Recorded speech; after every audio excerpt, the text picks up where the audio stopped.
Hello, Jeff Perry, or Fitz from the Fiddle Jam Institute here again in this little series of videos leading up to the Bucket List Fiddle Jam course launch. Hopefully you're interested. You're an adult who always wanted to play the violin. This stuff is for you.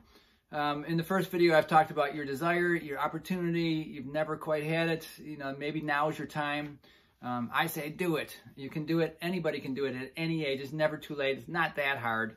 Everybody thinks the violin is one of the hardest instruments on the planet. It's not. It's just a little precarious. You got to learn the right stuff, which way the bow goes, and some brain things, awareness of your area around you, and some different things I'll run you through. But the first goal was to actually sound good. We talked about that in one of the videos.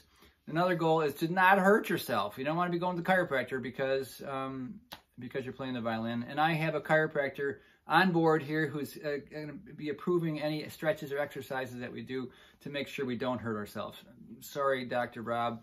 I'm not going to be bringing you more patients, we hope. So he's kind of doing that against his own business model, but that's okay.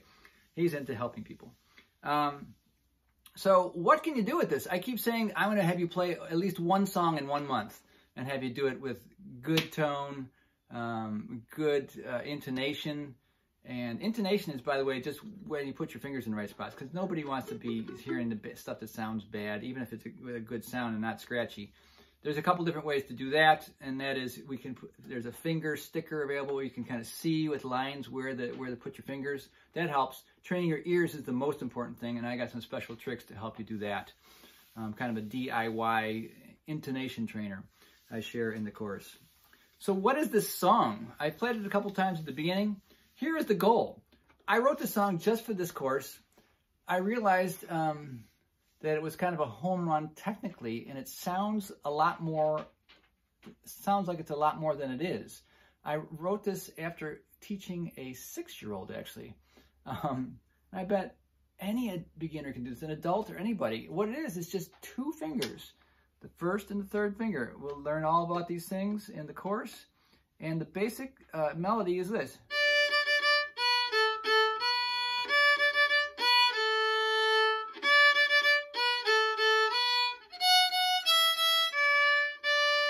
Sounds pretty easy, right?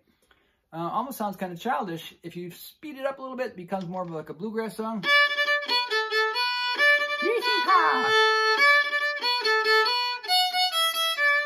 And that's the first half. Most fiddle tunes and folk tunes have 2 sections to them, a first part and a second part. We can learn the second part. It's quite similar. It's just on the other string.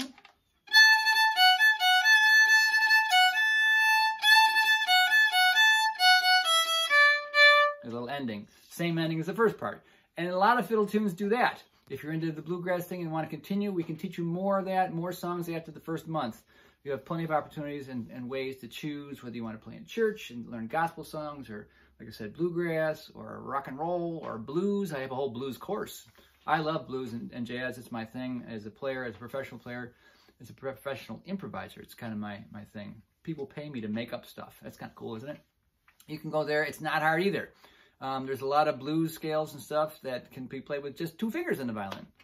It's pretty easy. That's why I wrote the book, Fiddle Jam. I got this whole thing started about 18 years ago now. So if this interests you, there's tricks that I can do to make it sound hipper, cooler, more professional too right away. Just by tipping your bow a little bit to the left, you can include an open string. We call it a drone string. The thing with double strings is you got to tip your bow more exactly. Within a month, we'll get your shoulder muscles ready and we'll teach you these things.